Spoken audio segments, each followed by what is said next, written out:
Right now, Davey D hanging out with you this afternoon, and we wanted to get on the phone line with us hip hop historian, activist out of Pittsburgh, Pennsylvania, a member of the legendary crew X Clan. His name is Paradise Gray. We wanted to talk to Paradise today because we just got word of the passing of Sylvia Robinson. Some of y'all may go, who is Sylvia Robinson? And for those who don't know, you should remember the song Rapper's Delight, because she is the person that was the owner of Sugar Hill Records. She's the one that put the group together.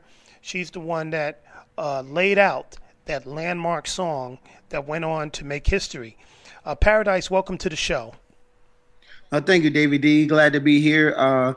Unfortunate about the situation, but always good to hear your voice, my brother. Talk to us about Sylvia Robinson. Why is she so important? Wow, Sylvia Robinson is so important because she was one of the few elders in the music industry who heard hip hop and actually wanted to work with it and wasn't biased against it and understood that it was something that was important and new and something that should be supported. Let me ask you this, what was it like back in the early days, the 70s, early 80s, that we had so many elders that did shun away from hip-hop? What made her unique in that she stepped forward and helped folks? What was it about her? I think that one thing was that she was from New Jersey, and she was, close enough to New York to go to New York and see hip hop in its original element before it was on vinyl. And she went to Harlem World, and she actually got to see hip hop in its rawest, most exciting stage when, people did rap music because they loved to rap, and it was creative and energetic and young. But it was also an embarrassment for elders at that time. Well, I think that, some of them misunderstood it. I got into many debates with some world famous R&B artists about hip hop not being real music and it just being a fad and it wouldn't last and, all of these different things that they said about it. But there was a lot of elders who had that vision, like a lot of the original DJs, even some of the disco DJs, like Pete DJ Jones, who heard the music and understood the potential of it and wasn't biased because they were rapping versus singing and sampling versus playing instruments. Did it help the fact that Sylvia Robinson herself was a musician? Before, being a record label owner? Do you think that gave her a different type of perspective in being open? Well, I don't know, because a lot of the greatest critics were also singers and musicians also.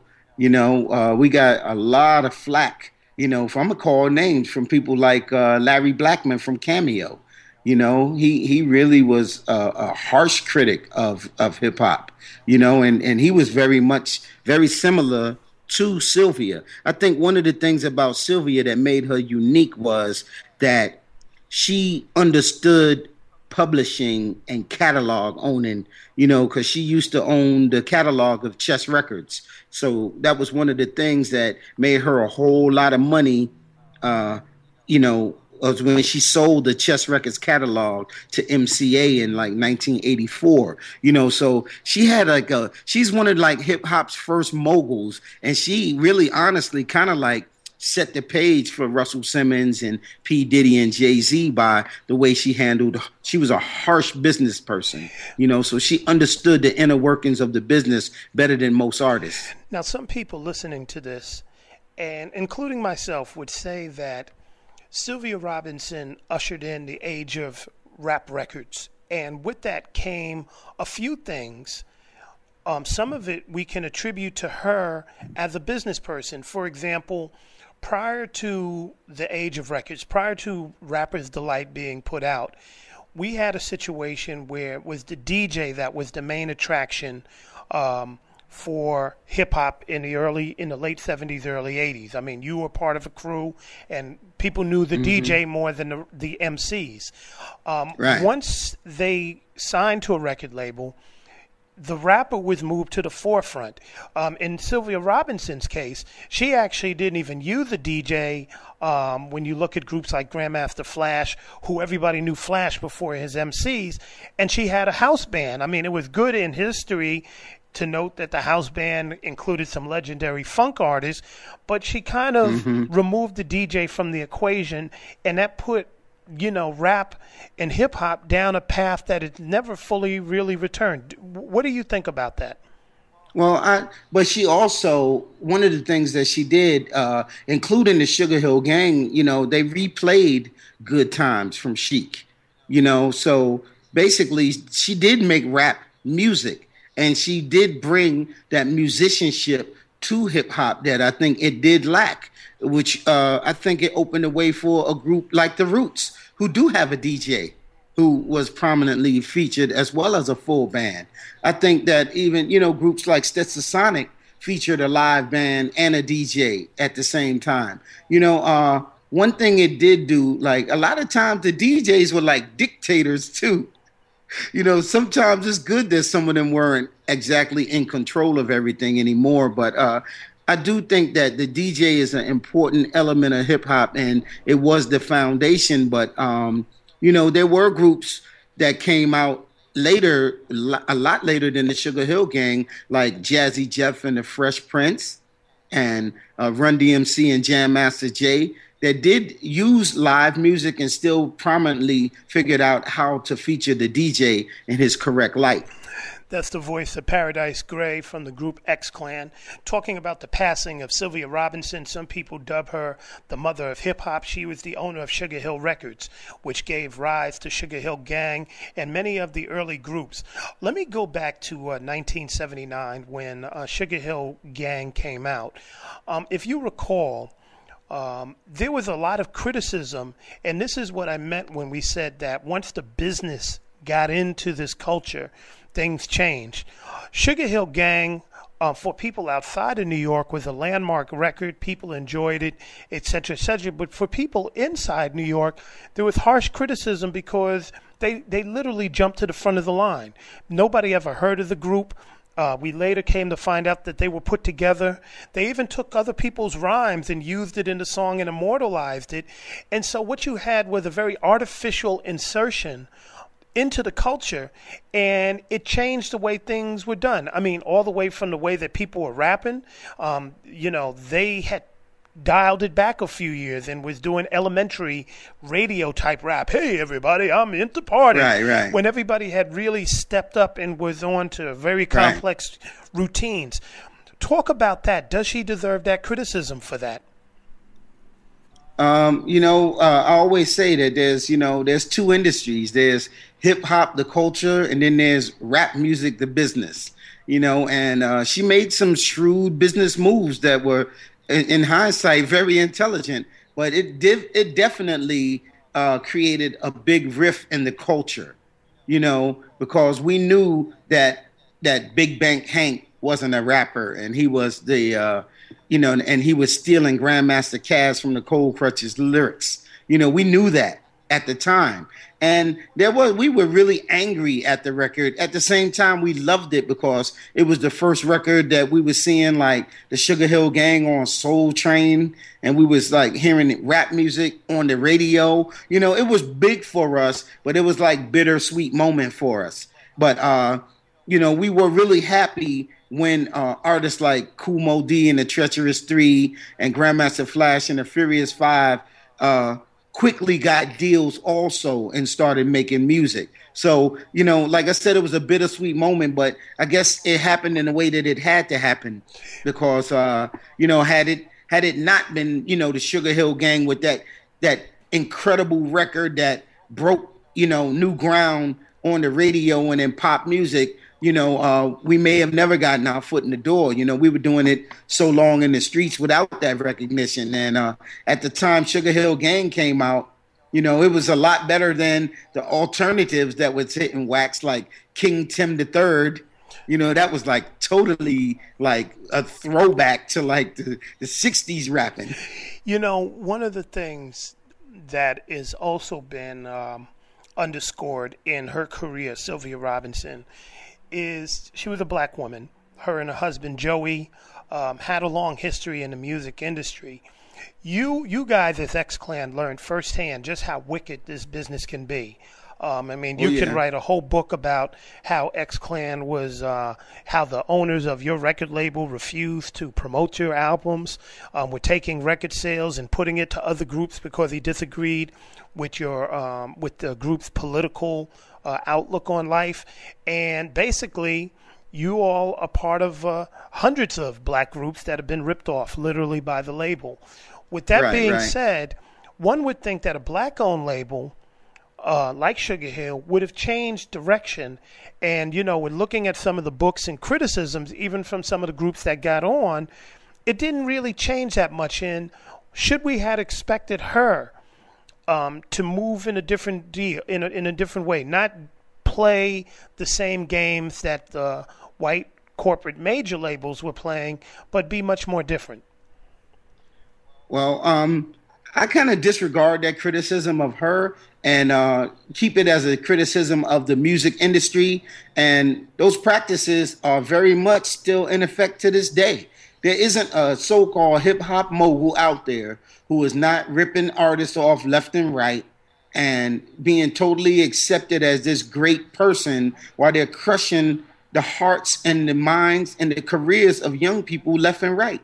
And that goes for, you know, from Def Jam to rock, to the rock, you know, to Bad Boy. You know, those practices are still in effect to this day. And in a time where we should know better as black people or how we should treat each other as human beings, we're still doing the same dirty things. And it's not just hip hop. The very same thing happened to TLC, you know, where a knowledgeable, older black artist had them under this contract and they squeezed all the money out of those girls, you know? So basically, I think it's a major problem, not just in music business, but in America, that we have lost our way and we lost who we traditionally have been. And we're nothing but a bunch of chocolate dipped white people right now. You know, one of the things about Sugar Hill, as early on, it started to become a template. People said it was going to be the hip hop Motown. You ran one of the biggest nightclubs that gave birth to a lot of groups who got their first starts coming through the legendary Latin Quarter. Can you talk about the artists that came off of Sugar Hill, what they meant? Were they polished? Were they, in a sense, kind of the equivalent to that, to the Motown, in the sense that it was putting out a lot of groups? And when we think about it, everybody from what's her name that was in Sequence? I'm forgetting her name. Angie Stone on down to, you know, the Crash Crew, and there's a lot of legends that came off of Sugar Hill. I think that Sugar Hill really, they were definitely innovators, and you know, they had a great crew of to start their label out. But I think that as hip hop matured and the changing of the guard toward from the pioneer era to the golden era happened, that they sat on a pedestal rather than keeping their ear and their nose to the grindstone. Like, we never saw the people from Sugar Hill at the Latin Quarters as the era of Grandmaster Melly Mel transitioned into the era of Rakim, KRS-One, and Big Daddy Kane. You know, it's like they were on this, like you had Love Bug, Starsky, and Busy Bee, and Grandmaster Melly Mel, and Curtis Blow as like the reigning superstars of hip hop. But as that era started to change, you know, the new young labels like Profile Records and Tommy Boy and Def Jam, they were way more aggressive at recruiting younger and new sounds. You know, lastly, you know, you mentioned Rakim. And changing pace a little. I know we've been, you know, giving a little homage to Sylvia Robinson and her passing. But Eric E. and Rakim just got nominated for the Rock and Roll Hall of Fame. What does that mean? I mean, especially knowing their backgrounds, where they came from, and how they changed the game so significantly in the early '80s when they first became known. I'm really happy about Eric B. and Rakim being nominated. They were very hard working and humble. They were, guys who would always come to the club even after they got popular. They would always treat people with respect, always put on a decent show, never try to act like they was all that, and extremely talented. And, Rakim's lyricism changed the game for the better. So big props to Eric B. and Rakim. Congratulations. Latin Quarter crew, take over the world, baby. And as we close out with Paradise Gray, let me just ask you, this year we saw the two pillars of hip-hop, or at least the rap industry, pass away. Pioneering figures, Bobby Robinson yes. of Enjoy Records, yes. which came out about the same time as Sugar Hill, and was more New York-based, but very yes. popular. And, of course, we're losing Sylvia. With those two legends gone and their history, what does that mean? What do you want to say about that? I just want to say that, they never miss you until you're gone. You know what I'm saying? Everybody professes their love for you and how much they cared about you after, the RIP starts showing up on Twitter and Facebook. But we have a lot of wonderful, incredible legends who are still alive today that we're blessed to be in the presence of. People such as Africa Bambaataa, people such as Kool Herc, Grandmaster Flash, people such as Pete DJ Jones. There are a lot of our wonderful, incredible, legendary pioneers who are still alive, and I salute all of you, and I thank you for giving me hip-hop and saving my life from the South Bronx. I'm not going to wait until you're dead to give you props and say thank you to you, and we should all respect our elders from our genre and be mindful that their sacrifices created a lane for us to survive and to thrive in this industry. And on that note, I like to also say, a rest in peace to Troy Davis, and just wonder how one life can make such a difference.